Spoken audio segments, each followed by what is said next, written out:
Halo semuanya, selamat datang kembali di video analisa harian XAUUSD bersama Mandana. Inilah analisa harian XAUUSD pada hari ini, tanggal 31 Oktober 2024, yang dimana ini adalah hari Kamis dan sekaligus penutupan monthly untuk Oktober 2024. Jadi nggak terasa ya, sudah selesai bulan Oktobernya, sisa 2 bulan lagi kita sudah di penghujung akhir tahun 2024. Seperti biasa, jika kalian semua suka dengan videonya, jangan lupa like dulu videonya, subscribe bagi belum subscribe, hidupkan lonceng, dan di-share ke yang lain ya. Oke, kemarin secara news itu luar biasa acak-acakan sih ya. Jujur kemarin secara news itu acak-acakan banget. Jadi kemarin sih sebenarnya banyak yang kejemput sih ya. Saya kan kemarin sudah bilang juga 75 dan 71 adalah area supportnya. Demand sih saya rasa tidak terlalu bagus untuk demand, cuma ini sebagai valid supportnya. Dan benar aja ketika harga masuk sampai ke teritori 75-71 naik ya kan. Pada saat pre-London, pre-New York marketnya turun dan naik, dan ada juga di Discord sudah ada yang dapat. Kemudian pada saat news keluar itu kan hasilnya mix ya. Kemarin itu hasilnya mix dalam artian ADP-nya itu ternyata cukup besar ya. Ternyata orang yang bekerja di sektor swasta itu lumayan gede banget, sebanyak 233.000. Kemudian data GDP itu ternyata turun ya. GDP growth rate ataupun hasil dari GDP kuartal ketiga itu turun dari 3% ke 2,8. Dan juga GDP price index-nya itu juga turun dari 2,5 ke 1,8. Itu lumayan sih ya, jauhnya beda banget. Kemudian core PCE prices-nya juga turun 2,2, kemudian PCE prices-nya itu 1,5. Kemudian dari segi pending home sales-nya di sini walaupun naik ya, tapi kan di sini bahasanya pending ya. Penjualan rumah yang masih ditahan. Jadi belum deal lah bahasanya ya. Belum deal untuk orang-orang di sana itu beli rumah. Ini memang naik sih dari 0,6 ke 7,4. Jadi kalau dilihat data yang benar-benar mengejutkan adalah yang pertama tentunya ADP ya. Sekali lagi saya katakan, kalau tingkat tenaga kerja itu pasti akan dilihat pada minggu ini. ADP-nya gede banget ya, benar-benar hampir 100%. Ini sih 50% lebih ya. 50% lebih naiknya dari 159 ke 233.000. Nah, tetapi ada hal yang penting juga, yaitu hasil dari GDP kuartal ketiga. Itu ternyata keluarnya 2,8. Turun sih ya, turun sedikit dari 3% ke 2,8. Jadi kalau bisa dikatakan hasilnya di sini itu cenderung sedikit mix ya. Cenderung untuk hasilnya itu sedikit mix. Karena kalau seandainya ini GDP growth rate-nya itu 3% tetap, walaupun sesuai konsensus, itu bisa dikatakan hasilnya bagus bagi USD. Tapi kalau dilihat dari tingkat pertumbuhannya turun sedikit 2,8. Ini sih rada-rada ya, dalam artian apakah nanti di minggu depan akan benar-benar terjadi cut rate atau enggak. Karena sekarang so far untuk masalah cut rate itu kalau dilihat secara probability-nya itu masih besar untuk peluang terjadinya cut rate di November nanti, bulan depan ya. Di minggu depan sih tepatnya, di minggu depan akan terjadi cut rate. Ini masih probability-nya masih gede ya, 93%. Tapi kan ya nggak tahu nanti NFP seperti apa, kemudian election seperti apa, ini kemungkinan bisa berubah cepat. Oke. Kemudian untuk hari ini kita ada berita ya. Hari ini sih beritanya saya rasa nggak terlalu gimana-gimana sih, tapi lumayan juga ya. Karena yang perlu kalian lihat untuk hari ini adalah seperti biasa hari Kamis kita ada unemployment claim, yang dimana di sini untuk tingkat unemployment claim-nya sendiri initial jobless claim diperkirakan akan naik dari 227 ke 230, dengan continuing-nya diperkirakan akan masih naik. Akan turun sedikit dari 1897 ke 1890. Nah, selain tingkat pengangguran, di sini juga ada core PCE price index untuk mengukur data inflasi. Di sini sih dari segi core PCE price index-nya itu dari 0,1 ke 0,3, lumayan naiknya ya.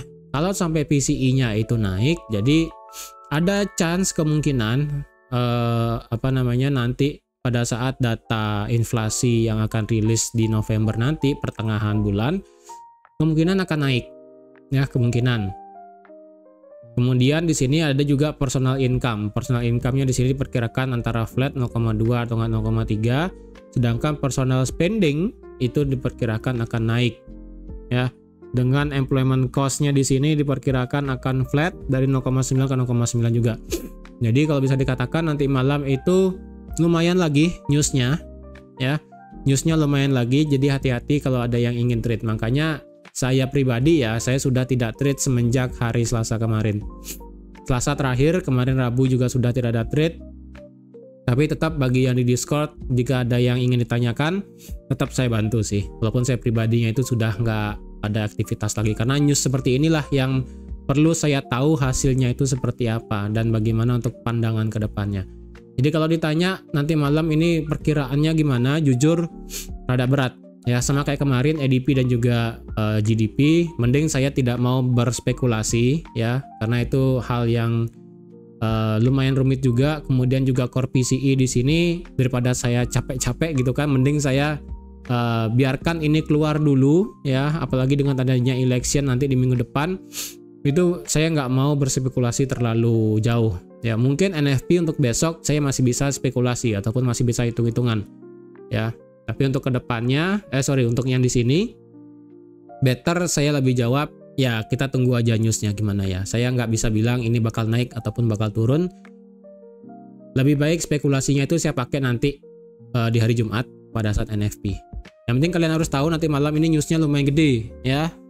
Kemarin kalau kita lihat secara news itu kita sudah diacak-acak, itu kemarin baru cuma EDP dan juga GDP. Hari ini kita ada tingkat unemployment claim dan juga core PCE. Besok kita ada NFP ya. Hati-hati, acakan maut itu bakal luar biasa ya, hati-hati. Oke, untuk hari ini gimana ya? Pertama ini otomatis ini saya hilangkan dulu ya beberapa level yang tidak penting, dalam artian ini kan saya update lagi. Finally 1618 Fibo di 2790 sudah kena dan harga sekarang turun. Oke, selanjutnya bagaimana? Overall kalau kita lihat dari segi monthly, ini kan penutupan monthly ya, penutupan monthly, dan secara news dari monthly adalah ini tidak terlalu besar, tidak sebesar NFP, cuman ya monthly sih ya. Kalau bisa monthly ini kan kita punya support psikologi ataupun apa namanya pivot psikologi kayak kemarin itu kan di 2750. Kalau bisa pada minggu ini pada penutupan monthly pada hari ini adalah kalau bisa tetap harus berada stay di atas 2750 ya. Itu berarti menandakan oke, 2750 sudah close di atas itu, berarti ya udah bagus hasilnya. Kemudian toleransi berikutnya adalah di 2770 ya, karena kemarin kan kita sudah lihat 71 dan 75 itu kan lumayan sebagai supportnya secara di H1 dan juga H4 ya. Jadi otomatis secara monthly saya juga mau itu di atas 2770 secara monthly. Nah itu toleransinya. Sedangkan yang paling bagus adalah kalau bisa monthly pada hari ini itu tutup di atas 2800 ya. Itu yang saya inginkan sih sebenarnya ya, bukan di atas 2770, bukan di atas 2775, 80. Saya lebih better memilih untuk kalau harga itu tutup di atas 2800 secara monthly dengan kondisi ekornya lumayan, bukan lumayan panjang tapi lumayan jelas ya, bukan kecil kayak begini. Better sih ada ekornya sedikit, mungkin dia mentok sampai 2810 kemudian tutupnya di 2800 pas, nggak masalah. Atau enggak naik ekornya sampai 2820 kemudian tutupnya 2815, 2810, it's okay. Lebih baik ada ekor monthly yang clear lah ya, jangan kecil-kecil banget, karena itu saya sedikit worry kalau ada candle kecil banget ekor atasnya ya. Jadi saya lebih memilih kalau bisa ini 2800 ya, tapi saya nggak tahu nih ya. Saya nggak tahu nih apakah bakal beneran kejadian 2800 close monthly, dan semoga sih itu ya. Semoga. Oke, sekarang kita balik lagi ke daily. Ya, kemarin kan sudah saya katakan kalau semisalnya market itu kemarin kan tidak ada ekor atas ya, tidak ada ekor atas. Makanya saya sedikit worry marketnya itu bakal bisa turun dulu ya. Nah turunnya itu ternyata benar ya. Turunnya ternyata benar. Turunnya itu ternyata turun sampai 2770. Jadi nggak tahu nih ya. Ini kan 2770,76 walaupun nggak sampai pas 2770 pas ya. Jadi saya nggak tahu kemarin ada yang buy limit di 2770 pas atau enggak sih, saya kurang tahu. Tapi yang penting kalau ada yang buy limit mungkin di 71, di 73, 75 atau enggak di 70, semoga kalian lumayan profitnya ya. At least kalian sudah 100 pip kemarin profitnya. Ya, bahkan kemarin kalau dilihat hari ini sampai 2790 bahkan bisa sampai 120 pip lebih kemarin. Ya, jadi semoga dapat ada yang profit. Inilah saya katakan kemarin kenapa kalau ada candle daily dengan body panjang, Marubozu atau apapun itu dan tidak ada ekor atasnya ataupun ekor bawahnya, saya worry. Better kita tunggu market itu turun dulu ya, kita kecilkan time frame-nya. Cari suatu level yang bagus baru kita bisa entry nanti di sana. Ya benar aja kejadiannya kan, walaupun awalnya kan marketnya itu di daily itu naik dulu ya, naik dulu sampai mana dia? Wednesday saya pakai ini deh. Kemarin kan itu marketnya naik dulu kalau nggak salah ya. Ya marketnya naik dulu sampai 2789, kemudian baru akhirnya drop ya sampai 2770 baru akhirnya naik lagi. Jadi ya udah, ini berarti sudah dapat turunnya kemudian naik lagi. Oke, kita balik lagi ke daily sebentar. Kalau kita lihat dari pandangan daily ya, ini bisa dibilang bentukan candlenya oke, tidak menjadi masalah dalam artian ekor atasnya ada, ekor bawahnya ada, dan kalau diukur secara ekor atas dan ekor bawah lebih dominan. Karena kalau diukur ekor bawahnya doang itu adalah sebesar 39 pip, bodinya 127, sedangkan besar ekor atas hanya 25. Ya, jadi bisa dibilang buyer masih lumayan mendominasi ya, karena kalau kalian lihat juga dari segi stokastik dan juga RSI masih flat semuanya di area overbought ya. Ingat, overbought itu bukan artian market itu bakal reverse, enggak, jangan gitu cara ngebacanya. Sekali lagi ya, mungkin saya kasih ilmu sedikit. Kalau kalian ngelihat suatu indikator misalnya kayak RSI, stokastik itu berada di zona overbought, bukan dalam artian kalian siap-siap nge-sell, justru adalah kalian siap-siap untuk nge-buy jangka lumayan ya, apalagi time frame-nya daily. Kecuali kalau kalian ngelihat dari daily stokastik yang juga RSI-nya itu keluar dari zona overbought, dalam artian ini kan masih 90 ya, 90 dan 72.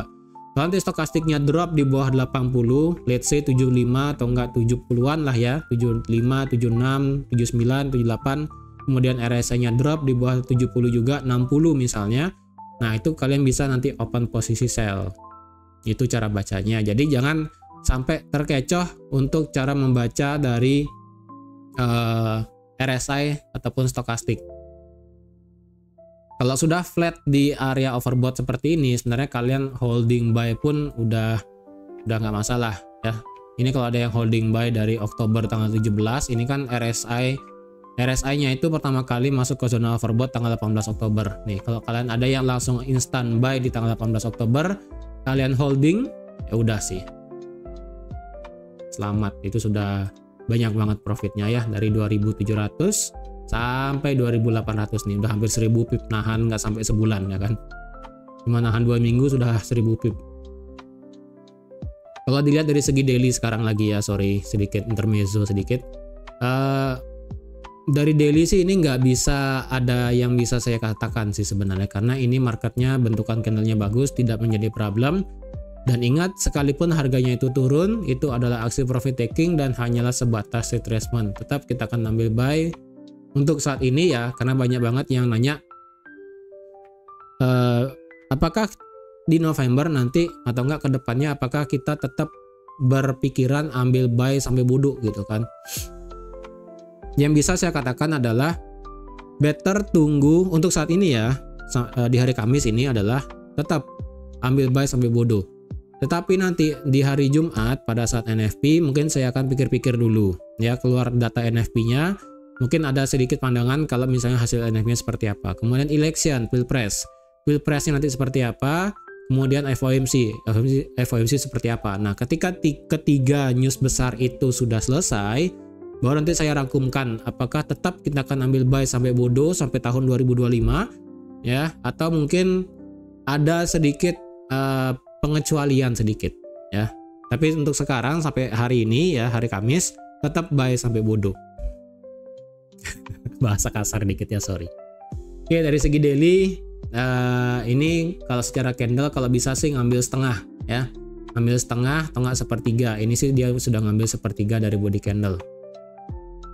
Untuk dari segi daily saya nggak pengen market itu nge-sweep low di hari sebelumnya, yaitu di 2770. Saya nggak pengen market itu drop sampai 2770. Maksimal lah ya, itu mengambil 70-80% dari body hari kemarin. Berarti at least sampai 77, 78 dan mentok-mentok sampai 76. Ya. Itu pun kalau 76 itu sudah 90% sebenarnya. Cuman ya siapa tahu ya kan. Kalau sampai dia nge-sweep low dan close di bawah 2770 itu engulfing, bahaya. Ya, bahaya. Karena kemungkinannya kalau daily sampai engulfing bearish, chance-nya turun sampai ke 60, 58, 55 ini. Sampai ke teritori yang besar banget di H4-nya. Ya. Ingat penutupan daily-nya adalah kalau dia tutup di bawah 2770 itu bearish engulfing, maka potensialnya adalah marketnya drop untuk besok adalah sampai di 2760. Tapi kalau seandainya ini marketnya sudah mengambil 30% ya, ini sudah mengambil 30% dan misalnya kalau turun sampai 50% berarti 2780 dan kemudian marketnya flip bullish lagi dan nge-break high-nya sendiri, udah all time high sampai 2800.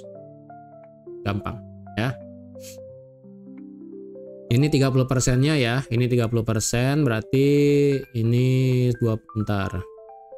ini 10, 20, 30, ini sudah ngambil 30 ya, kemudian 40, 50, kemudian 60, 70, 80, ya 90 lah ya sinilah ya, ada 3, ini 30% sudah kena ya, ini 50% di 81, 84, 81, 77, walaupun ini angkanya nggak bagus-bagus amat sih ya, cuman dari segi pandangan daily ini adalah besar body candle yang kalau bisa diambil. Ini sudah minimum requirement sudah kena, yaitu di 30%.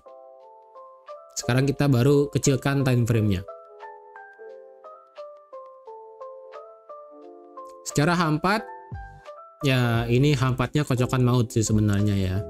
Ini kalau dilihat secara H4 sudah mulai rada-rada bahaya ya. Ini sudah mulai rada-rada bahaya karena bentukan candlenya ini udah nggak, aduh gimana ya, udah awur-awuran ini ya bentukan candlenya, jujur. Ini kalau kalian lihat ini bentukan candlenya high, kemudian drop sampai sini, naik lagi, drop lagi sampai sini. Wah, ini udah literally awur-awuran dari segi time frame H4 ya. Jadi ini walaupun H4-nya ini ada yang kayaknya di beberapa H4 ini ada yang merah sih seharusnya ya. Nih kayak di H4 di sini ada yang merah nih. Di sini H4-nya di sini nggak merah. Tapi kalau saya pribadi sih masih pakai yang ini ya untuk masalah analisanya. Kalau yang saya lihat dari brokernya ini pakai FXCM ya. Nih, analisanya saya pakai itu brokernya FXCM. Kalau yang saya lihat dari sini sih seharusnya ya dari high terakhir yang ada di harga ini di 2781 ya, let's say lah ini harganya di break retest. Ini ada berbagai macam sih sebenarnya ya. Yang pertama di sini di 79 ya, genapkan dikit ke 80 kayaknya bisa. Oh nggak bisa, 80 adalah candle close.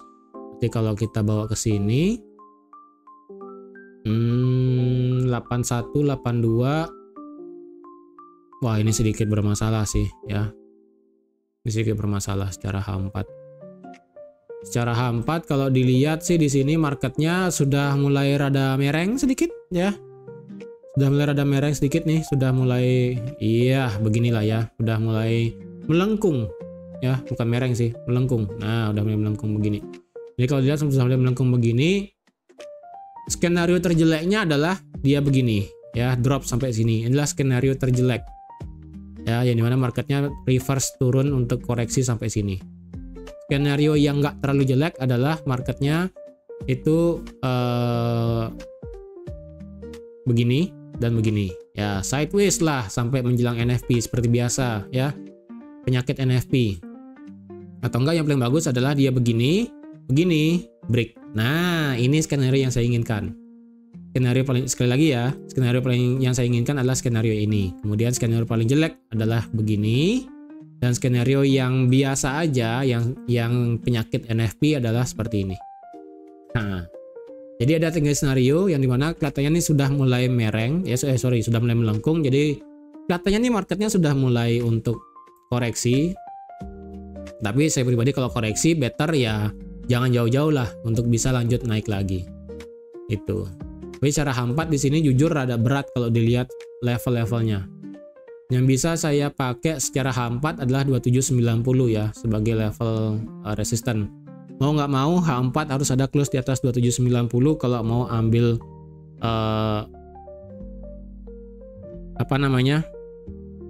buy ya, kalau mau ambil buy. Kalau bisa di atas 2790. Nah, sekarang kita ke H1. Ini H1 juga kacau sih ya. Karena kalau kalian lihat ini H1 ini ada kacaunya di sini ya, lumayan bikin lumayan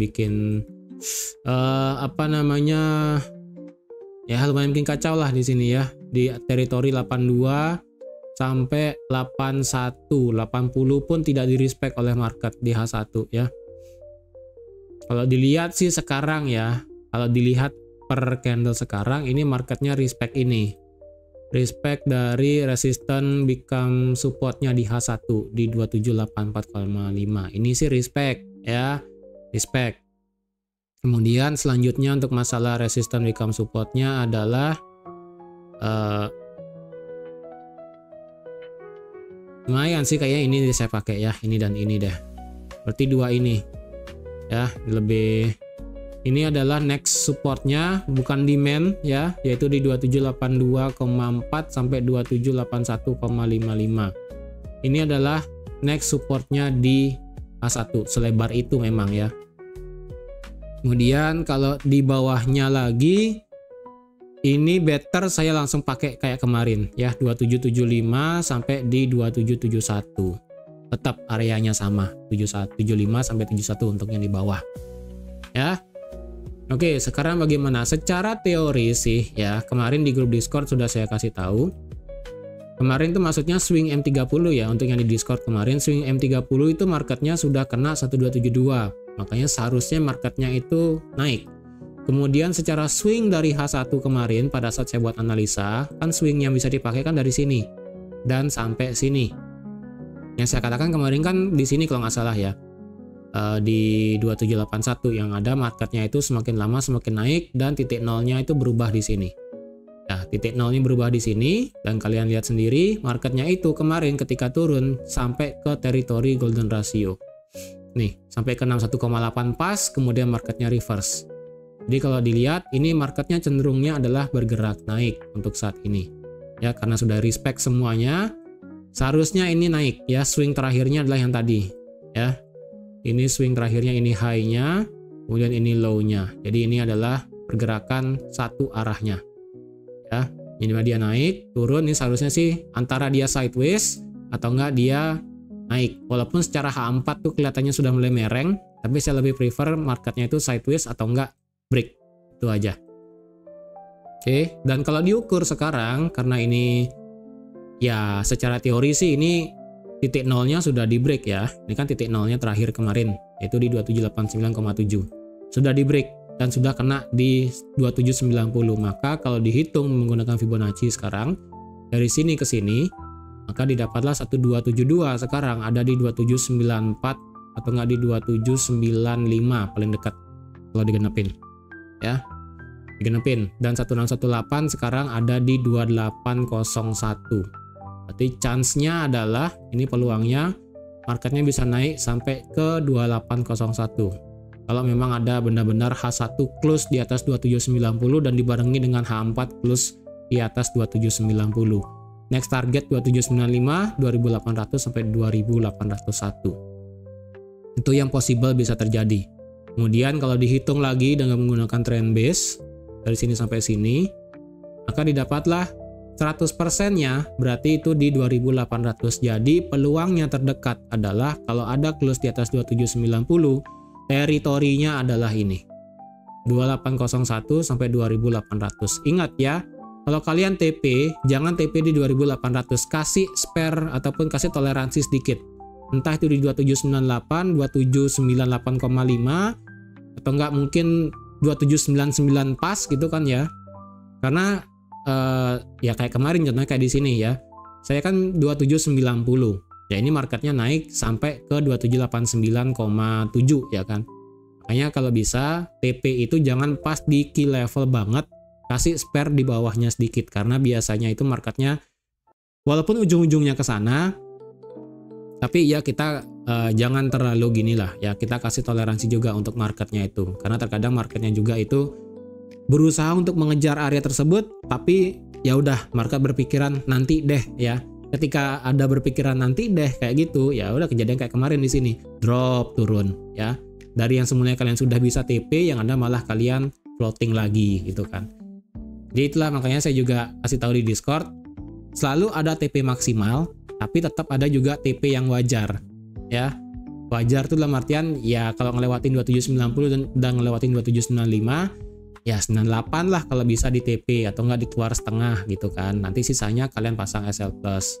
Jadi ketika market itu ketika turun lagi ya kalian kena SL plus, kalian mau entry lagi nanti bisa gitu kan. Jadi at least kalian sudah kosong posisinya dan kalian tidak merasa bersalah gitu kan. Dan nextnya kalau ngelewatin 2800 ini bisa sampai 2817 ya. 2817,8 ini sih yang lumayan di sini ya, lumayan nih sampai sini dan bisa sampai 2823 2823 kemudian di 2828 ini sih ya. Ini untuk pakai trend base nya ya, tapi kalau pakai Fibo-nya yang tadi dari sini sampai sini 200% yang pertama ada di 2808. Jadi sini ya, di sini. Kemudian 272 saya rasa nggak bisa dipakai dan yang bisa dipakai adalah di 2618. Udah sih. Oke, berarti ini ya untuk next targetnya yang paling possible ketika ngelewatin 2800 adalah mengejar 2817 sampai 2823. Ini sih nextnya ya. Ini nextnya. Entah ini kapan kejadiannya, apakah hari ini atau gimana. Kalau gitu kita mau nge-buy gimana? Ya kalau mau nge-buy sekarang ya kita lihat dulu, ini kan marketnya respect nih di 2784 ya. Kalau ada nanti kalian mau buy lagi, ini sih belum ada konfirmasi buat nge-buy, terutama di M5 ya, belum ada konfirmasi nge-buy banget. Jadi sabar aja. Tapi kalau ini di break di 2784,5 dan nanti ketemu marketnya di 2782, 2781 dan dropnya maksimal sampai 2780 sebagai angka psikologi ya, sebagai angka genap 2780 dan terjadi pembalikan di 2780, it's okay, kalian masih bisa nge-buy di teritori ini. Walaupun di tengah-tengah sebenarnya ya. Ini teritori tengah-tengah, cuman kalau kalian ketemu nanti marketnya kayak begini ya, drop sampai 2780 dan terjadi konfirmasi kecil di sini, dalam artian marketnya itu reject panjang kayak kejadian yang di sini ya, turun panjang kemudian ada konfirmasinya di sini. Nah kalian bisa nge-buy itu kalau misalnya turun panjang, rejection panjang lumayan kayak begini, kayak hammer ya kan. Nah kalian boleh pikir-pikir kalau ambil buy nanti itu bisa juga kayak begitu. Oke. Makanya kalau di 2780 masih bisa, yang penting ada rejectnya panjang. Dengan demikian ketika nanti dia turun 2780, naiknya kemungkinan dia akan naik lagi di 2782, nanti kemungkinan bisa begini lagi. Contoh case-nya itu sudah kayak kejadian kemarin yang di sini. Ya, reject panjang, kemudian close-nya tidak di 2775 ya. Semua close-nya itu di atas area support yang sudah saya buat.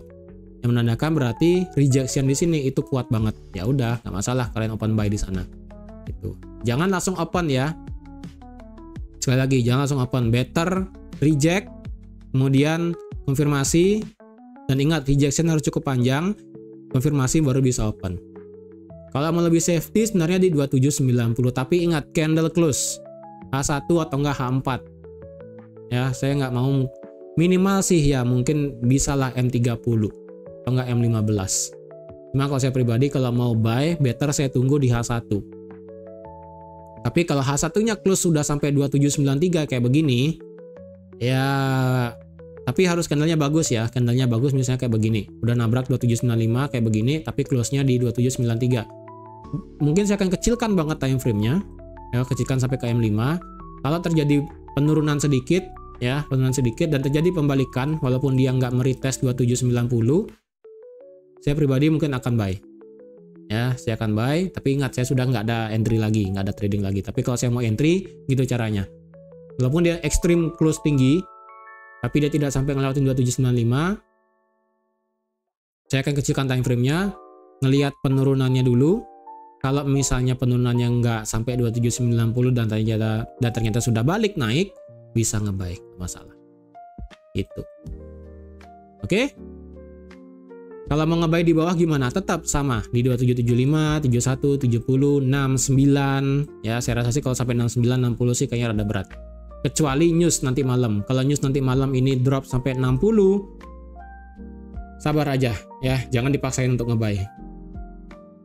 Kemungkinan untuk news nanti malam sih pada saat nanti malam mungkin saya akan juga update lagi di Discord-nya. Ya. Jadi untuk saat ini level supportnya masih sama di sini, dan kalau nge-buy di atas ingat ini target-targetnya ya. Jadi sekian dulu untuk analisa XAUUSD pada hari ini. Terima kasih sudah menonton video sampai habis. Terima kasih juga sudah like, share, dan subscribe seperti biasa, dan sampai jumpa lagi di analisa harian XAUUSD selanjutnya. Untuk besok spesial kita akan membahas dalam artian memprediksikan spekulasi XAUUSD bakal kemana dan data NFP-nya bakal keluar seperti apa, dan semoga benar. Oke, sampai jumpa lagi di video XAUUSD selanjutnya. Bye bye.